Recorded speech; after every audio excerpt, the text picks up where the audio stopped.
नमस्कार विद्यार्थी मित्रांनो, व्यंकटेश एज्युकेशन अँड संस्कृती या आपल्या चॅनलवर सर्वांचे सहर्ष स्वागत आहे।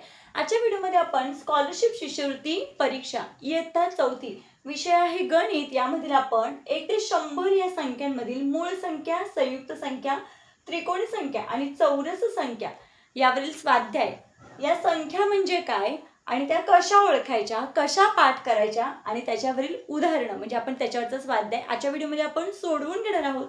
व्हिडिओ सर्वांनी शेवटपर्यंत बघा। व्हिडिओ आवडल्यास व्हिडिओला लाईक करा, आपल्या मित्रमैत्रिणींना शेअर करा, चॅनलवर नवीन असाल तर चॅनलला सबस्क्राईब करा।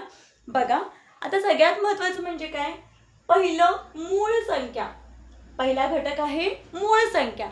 मग आता मूळ संख्या म्हणजे काय, तर बघा मूळ संख्येची डेफिनेशन लिहून घ्यायची आहे सगळ्यांनी। व्याख्या, ज्या संख्येला, कोणतीही संख्या होते, ज्या संख्येला एक व तीच संख्या, एक व तीच संख्या, तीच संख्या, तीच संख्या या दोघांनीच भाग जातो, या दोघांनीच भाग जातो, दोघांनीच भाग जातो, त्या संख्येला आपण काय म्हणतो, मूळ संख्या जातो, त्या संख्येला मूळ संख्या म्हणतात। बघा, शिकवताना पूर्ण लक्ष पाहिजे, मूळ संख्या म्हणतात। आता हे झालं मूळ संख्या म्हणजे काय। आता बघा, ज्या संख्येला एक व तीच संख्या किंवा त्याच संख्येने भाग जातो त्याला आपण काय म्हणतो, मूळ संख्या म्हणतो। मग आता 1 ते 100 मधल्या मूळ संख्या लक्षात कशा ठेवायच्या, आधी आपण त्या संख्या कोणत्या ते बघून घेऊया। मूळ संख्या लक्षात ठेवण्यासाठी आपण या पद्धतीने लक्षात ठेवायच्या आहेत। बघा, आता 1 ते 10 मधल्या मूळ संख्या म्हणजे क्रमाने लक्षात ठेवल्या तर लक्षात राहतील। मग बघा, 1 ते 10 मध्ये 2, 3, मराठी अंक लिहूया, 5 आणि हे 7, 2, 3, 5, 7 हे काय झाले, मराठी 1 ते 10 मधल्या मूळ संख्या झाल्या। आता 11 ते 20 मध्ये बघा, 11, 13, 17, 19 ह्या झाल्या 11 ते 20 मधल्या मूळ संख्या। 21 ते 30 मधल्या मूळ संख्या बघा, 23 आणि 29, ठीक आहे। आणि 31 ते 40 मधल्या मूळ संख्या 31 आणि 37। 41 ते 50 मधल्या मूळ संख्या बघा, 41, 43 आणि हे 47। बघा, ह्या झाल्या 50 पर्यंतच्या मूळ संख्या।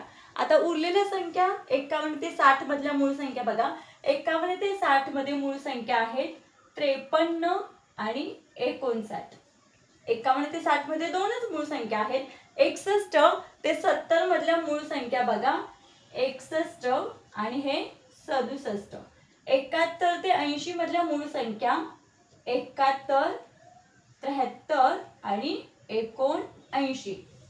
आता 81 ते 90 मधल्या मूळ संख्या, 81 ते 90 मध्ये मूळ संख्या आहेत 83 आणि 89। आणि 91 ते 100 मध्ये मूळ संख्या आहे, एकच मूळ संख्या आहे या 91 ते 100 मध्ये, 97। मग बघा बरं, बरोबर आपल्या किती एकूण मूळ संख्या किती आहेत, बघा एकूण मूळ संख्या आहे 25। मग बघा बरं, आपण 25 लिहिलंय का, 1, 2, 3, 4, 5, 6, 7, 8, 9, 10, 11, 12, 13, 14, 15, 16, 17, 18, 19, 20, 21, 22, 23, 24, 25 बरोबर मूळ संख्या किती आहेत, 25 आहेत। आता इथे थोडं लक्ष द्या, एकूण मूळ संख्या किती आहेत, 25 आहेत, ठीक आहे। एकूण मूळ संख्या आहेत 25। आता ह्या जर मूळ संख्येकडे तुम्ही नीट लक्ष दिलं तर बघा, 2 ही एकमेव समसंख्या आहे, म्हणजे जी मूळ संख्या पण आहे आणि सम पण संख्या आहे। आणि बाकी जर सगळ्या संख्या बघितल्या तर त्या संख्या कशा आहेत, विषम संख्या आहेत। म्हणजे इथे लक्षात ठेवायचं आहे की मूळ संख्यांमध्ये फक्त 2 ही एकमेव सममूळ संख्या आहे। बाकी सगळ्या मूळ संख्या कशा आहेत, विषम संख्या आहेत, विषम आहेत, म्हणून हे लक्षात ठेवायचं आहे। आता बघा, याच्यामध्ये 1 हा नाही आहे, कारण 1 हा काय झाला, नैसर्गिक संख्या झाली। 1 ही काय आहे, नैसर्गिक संख्या आहे। एकूण मूळ संख्या आहेत 25। आता बघा, आणि उरलेल्या ज्या संख्या असतात 1 ते 100 मधल्या, आता बघा इथे 1 ही नैसर्गिक संख्या झाली, 3 नंतर इथे बघा 4, 6, 8, 9 ह्याच्यामधले बाकीचे उरलेले अंक, त्या सगळ्या संख्यांना आपण काय म्हणायचं, संयुक्त संख्या. मग आता ह्याची डेफिनेशन कशी लक्षात ठेवायची, ह्याची व्याख्या लक्षात ठेवली तर तुम्हाला हे पाठ करायला सहज जाईल आणि यावरची उदाहरणं सोडवताना सोपं जाईल. आता बघा सगळ्यात महत्त्वाचं म्हणजे ही व्याख्या काय सांगते आपल्याला पुन्हा एकदा बघूया. ज्या संख्येला एक व त्याच संख्येने भाग जातो त्या संख्येला इथे राहिले माझं मूळ संख्या म्हणतात. काय म्हणायचं, मूळ संख्या म्हणायचं. ओके. आता बघा एक तर 100 मधल्या जर मूळ संख्या लक्षात ठेवायच्या आहेत तर तुम्हाला हे काय करावं लागेल, सारखं सारखं वाचावं लागेल किंवा लिहून काढावं लागेल.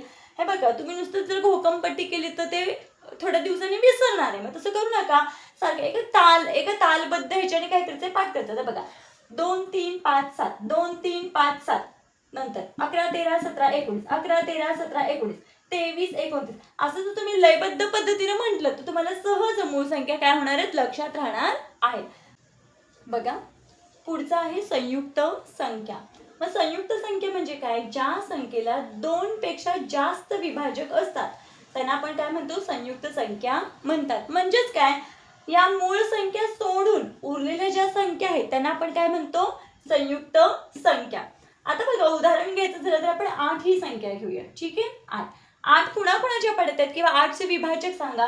तर बघा 8 ही 1च्या पाड्यात आहेत, आहे की नाही, 2च्या पण पाड्यामध्ये 8 आहेत, 4च्या पण पाड्यामध्ये 8 आहेत आणि 8च्या पण पाड्यामध्ये 8 आहेत. मग 8 या संख्येचे विभाजक किती झाले, 4 झाले, म्हणजे 2 पेक्षा जास्त विभाजक आहेत म्हणून मग 8 ही काय झाली, संयुक्त संख्या झाली. ठीक आहे. आता बघा मगाशी मी सांगितल्याप्रमाणे आता आपण जर इथे 5 हा अंक घेतला, ठीक आहे, इथे मी 5 हा अंक घेतला, 5चे विभाजक सांगा किंवा 5 कुणाकुणाच्या पाड्यात आहे ते सांगा. 5 1च्या पाड्यात आहे आणि 5च्या पाड्यात आहे. म्हणजे बघा मगाशी सांगितलेली मूळ संख्येची व्याख्या, जी संख्या फक्त 1 आणि त्याच संख्येच्या पाड्यात आहे किंवा तीच संख्या त्याच संख्येने भाग जातो. मग 1 आणि तीच संख्या जी 5 आहे, कोणती संख्या, फक्त 2च विभाजक आहेत, त्याला आपण काय म्हणतो, मूळ संख्या म्हणतो. आणि मूळ संख्या सोडून उरलेल्या सगळ्या संख्या आहेत त्यांना आपण काय म्हणतो, संयुक्त संख्या म्हणतो. फक्त 1 हा त्याला अपवाद आहे, कारण 1 ही काय आहे, नैसर्गिक संख्या आहे. 1 ही काय आहे, नैसर्गिक संख्या आहे. मग आता बघा, आता याच्यावर खूप सारे प्रश्न आहेत. सगळ्यात महत्त्वाचं म्हणजे काय, एकूण मूळ संख्या किती आहेत, 25. ठीक आहे. त्याच्यामध्ये 1 हा काय आहे, नैसर्गिक संख्या. मग हे किती झाले, 26 झाले, आहे की नाही. मग आता आपल्याला संयुक्त संख्या काढायची आहेत ना, मग मोजत बसायचं का, नाही. एकूण संख्या किती आहेत, 100. 1 ते 100 मध्ये 100 संख्या आहेत. 100 मधून ह्यांची बेरीज 26 वजा केले किती आले, 10तून 6 गेले 4, 9तून 2 गेले, सॉरी बघा ना इकडचा हात तिकडे गेला, मग इथे 9 राहिले, 9तून 2 गेले 7 राहिले. मग एकूण संयुक्त संख्या किती आहे, 74 आहेत. बघा परीक्षेला खूप याच्यामधले असे डीप प्रश्न विचारले जातात, त्याच्यासाठी जी आत्ता सांगितलेली माहिती आहे ती आपल्याला माहीत असणं खूप गरजेचं आहे. आता बघा हे झालं संयुक्त संख्येचं. आता याच्यावरचेच प्रश्न बघा. आता जोडमूळ संख्या बघा, आपल्याला काय शिकायचं, पुढचा घटक आहे जोडमूळ संख्या. मग बघा जोडमूळ संख्या. आता जोडमूळ संख्या म्हणजे काय, तर बघा ह्याची व्याख्या घेऊया आपण. इथे आपल्याला काय शिकायचं, जोडमूळ संख्या. याच्यावरचाच प्रश्न आहे आणि त्याच्यामध्येच उत्तर सुद्धा आहे. बघा ज्या 2 मूळ संख्यांमध्ये 2चा फरक आहे त्यांना जोडमूळ संख्या असे म्हणतात. मग आता मूळ संख्या तर इथेच आहेत, मग कोणत्याही जवळच्या लगतच्या 2 मूळ संख्या बघायच्या आणि त्यांच्यामध्ये 2चा फरक पाहिजे. मग आता इथे बघा 5च्या पुढे 7 पर्यंत बोट बघा, 5 6 7 2चा फरक आहे. दोन्ही पण मूळ संख्या आहेत पण काय आहे, 2चा फरक आहे. 11 13 ह्याच्यामध्ये पण कितीचा फरक आहे, 2चा फरक आहे. 17 18 19 2चा फरक आहे. वजाबाकी करायची त्यांची जवळच्या अंकांची. 41 43 2चा फरक आहे की नाही. अजून बरं 71 73 ठीक आहे. अजून बघा इथे 3 आणि 5 पण आहे. मग किती जोड्या झाल्या, 1 2 3 4 5 6 अजून आहेत बघा जोड्या. हा 29 आणि 31 बघा इथे मी जरा लिहिते, 29 आणि 31 ही एक जोडी झाली. किती झाल्या, 7 झाल्या. अजून एक जोडी आहे बघा, कारण एकूण 8 जोड्या आहेत. हा 59 61 इकडे खालीवर असल्यामुळे हे झालं. मग कोणती, 59 आणि 61. मग बघा बरं, जोडमूळ संख्या म्हणजे आता कळलं की ज्या दोन मूळ संख्यांमध्ये 2चा फरक आहे, म्हणजे त्यांची वजाबाकी केली की किती येतं, 2 हे उत्तर येतं, त्यांना आपण काय म्हणतो, जोडमूळ संख्या असे म्हणतात. मग आता जोड्या लिहायच्या झाल्या तर काय, बघा बघा इथे जोडमूळ संख्यांच्या जोड्या लिहूया आपण. 3 5, 3 5, 5 7, अजून कोणत्या, 11 13, 11 13, अजून 17 19. बघा मी करेक्ट लिहिते का, कमेंट मध्ये कमेंट करून सांगायचं आहे. 29 31, 29 31. आणि तुम्हाला मी शिकवलेलं समजतंय का हे सुद्धा काय करायचंय, कमेंट मध्ये कमेंट करून सांगायचं आहे. आता बघा ह्याच्यानंतर 59 आणि हे 61, त्याच्यानंतर 71 आणि हे 73. बघा एखादी जोडी कमी राहिले का किंवा चुकले का, 1 2 3 4 5 6 7 8. मग एकूण जोड्या किती आहेत, 8. किती जोड्या आहेत, जोडमूळ संख्यांच्या एकूण 8 जोड्या आहेत. प्रश्न कोणताही विचारतील त्यानुसार आपल्याला उत्तर आपलं काय पाहिजे, तयार पाहिजे, आपल्याला उत्तर देता आलं पाहिजे. आता बघा पुढचा याच्यावरचाच एक घटक आहे, म्हणजे पॉइंट आहे, सहमूळ संख्या. आता सहमूळ संख्या म्हणजे काय, तर ज्या दोन संख्यांमध्ये एकच सामायिक अवयव असतो त्यांना सहमूळ संख्या म्हणतात. मग आपण इथे कोणतेही दोन अंक घेऊया. आता मी इथे अंक घेते, एक 9 घेते आणि दुसरा घेते 25. सगळ्यांना दिसतंय का, अक्षर थोडं तिरकं आलंय, खाली लिहिते त्याच्यामुळे तिरकं आले. 9चं फॅक्टर बघा, 1 3 आणि 9. फॅक्टर अवयव म्हणजे काय, 9 कुणाच्या पाड्यात आहेत ते, किंवा 9ला कोणकोणत्या संख्येने भाग जातो ते, दोन्हीचा अर्थ एकच. 25चे अवयव बघा, 1च्या पाड्यात, 5च्या पाड्यात आणि 25च्या पाड्यामध्ये.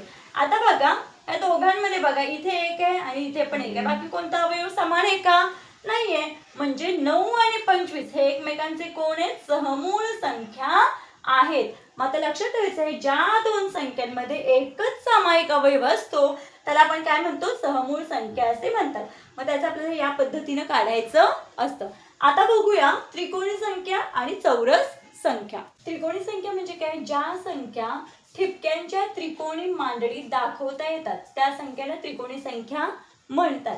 मग आता बघा आपण ज्यावेळेस ठिपक्यांची रांगोळी करतो त्यावेळेस कशी करतो, पहिल्यांदा एक ठिपका, त्याच्यानंतर बघा 1, त्याच्यानंतर हे 2 वाढतात म्हणजे 1 परत 2, परत बघा 1 2 1 2 3, म्हणजे 1 2 3. आता पुढे 4 येणार, बघा असे वाढत वाढत 1 2 3 4. ठीक आहे. मग बघा हा 1, हे 3 ठिपके, हे किती झाले 6, आणि हे किती झाले 4 आणि 3 7, 7 8 10. ठीक आहे.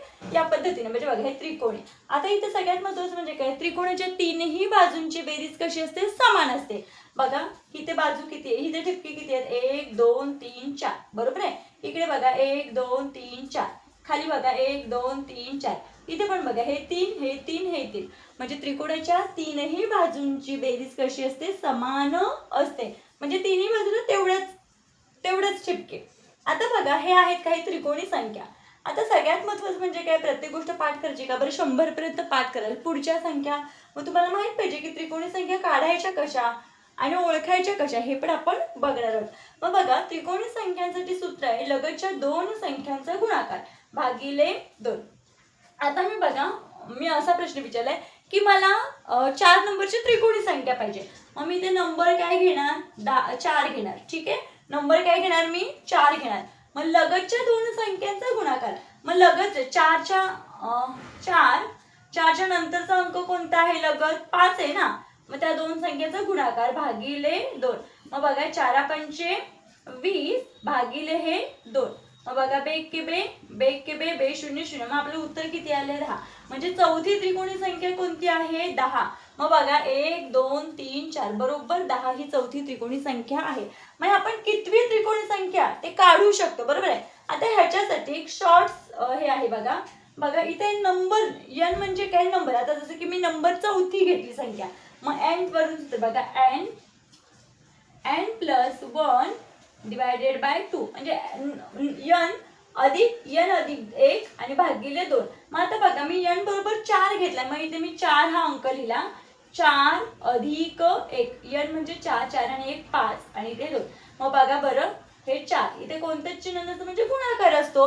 मग 4 आणि 1 किती झालं? 5 झालं आणि भागिले 2. मग 4 पंचे 20 भागिले 2 म्हणजे जसं की आपण इथे केलं तसं म्हणजे एकूण एकच पडतं. आता हे झालं. मग इथे किती भाग आले होतो? बेंद आहे 20. किती आलं उत्तर आलं? चौथी त्रिकोणी संख्या आहे 10. बघा याही पद्धतीने गेलं तर हेच आहे, फक्त हे सूत्रामार्फत आणि हे फक्त अक्षरामध्ये लिहिलेलं आहे. मला वाटतं सगळ्यांना त्रिकोणी संख्या म्हणजे काय, त्रिकोणी संख्या कशा काढायच्या ते कळलं असेल. बघा आता आपल्याला इथे शिकायचंय चौरस संख्या. आता चौरस संख्या म्हणजे काय? एका संख्येला त्याच संख्येने गुणले असता येणारं उत्तर किंवा येणारी संख्या म्हणजे चौरस संख्या होय. मग चौरस संख्या सुद्धा आपल्याला आता ह्या कशा त्रिकोणामध्ये मांडता येतात, तसं चौरस संख्या आपल्याला चौकोनामध्ये मांडता येतात या पद्धतीने. चौरस म्हणजे काय? चारी बाजू सेम, बरोबर आहे की नाही? चारी बाजू समान. आता माझा हा आयत तरी झाला, पण चौरस म्हणजे हे या पद्धतीने चौरस संख्या चारी बाजू सेम. मग आता बघा अगदी सोप्या पद्धतीने सांगायचं झालं तर त्यालाच वर्ग संख्या असे सुद्धा म्हणतात. आता बघा 1 चा वर्ग आहे ना, मग बघा 1 गुणिले 1, बघा 1 ला 1 नेच गुणलं येणारी संख्या 1 म्हणजे 1 चा वर्ग 1च आहे. आता इथे बघा 2 चा वर्ग, या 2 ला 2 ला त्यानेच गुणायचं, या 2 ला 2 नेच गुणायचं, मग 2 दुने 4, मग 4 सुद्धा काय 2 चा वर्ग 4. आता इथे बघा 3 चा वर्ग, ही 3 संख्या आहे, पाय आहे ना आणि हा वर्ग आहे, मग 3 ला 3 नेच गुणायचं. मग बघा व्याख्या काय सांगते? एका संख्येला त्याच संख्येने गुणायचं म्हणजे 3 ला 3 नेच गुणायचं, 4 ला 4 नेच गुणायचं, तर आपण काय म्हणतो? वर्ग संख्या म्हणतो. बघा आपल्या वर्ग संख्या, मूळ संख्या जे जे आता काय आपण शिकवलं ते सगळं पाठ असणं गरजेचं आहे. पाठ करायचं म्हणजे पोपटपंची करू नका, पण सारखं सारखं वाचायचं, लिहून काढायचं म्हणजे लक्षात राहतं. तर बघा आजच्या व्हिडिओमध्ये आपण 1 ते 100 संख्यांमधील मूळ संख्या, संयुक्त संख्या, त्रिकोणी संख्या आणि चौरस संख्या म्हणजे काय ते बघितलेलं आहे. आता उद्याच्या व्हिडिओमध्ये आपण त्याच्यावरील स्वाध्याय स्पष्टीकरण असे सोडवून घेणार आहोत. त्याची लिंक मी या व्हिडिओच्या डिस्क्रिप्शन बॉक्समध्ये देत आहे. आशा करते आपण सर्वांना हा कन्सेप्ट समजला असेल, कारण जर हे समजलं आज आपण घेतलं ते म्हणजे या गोष्टी समजल्या तरच आपल्याला स्वाध्याय सहज सोडवता येणार आहे. मग त्यासाठी काय करायचंय? हे जे जे काही आपण आता घेतलं ते लिहून घ्यायचंय, समजून घ्यायचंय आणि ह्या त्रिकोणी संख्या, वर्ग संख्या पाठ करा, मूळ संख्या पण पाठ करा आणि उद्याच्या व्हिडिओमध्ये आपण स्वाध्याय सोडूया. आशा करते आपण सर्वांना हा व्हिडिओ आवडला असेल. व्हिडिओ आवडल्यास व्हिडिओला लाईक करा, आपल्या मित्रमैत्रिणींना शेअर करा, चॅनलवर नवीन असाल तर चॅनलला सबस्क्राईब करा. आजचा व्हिडिओ कसा वाटला ते कमेंटमध्ये नक्की सांगा. भेटूया पुढच्या व्हिडिओमध्ये. तोपर्यंत नमस्कार. थँक्यू.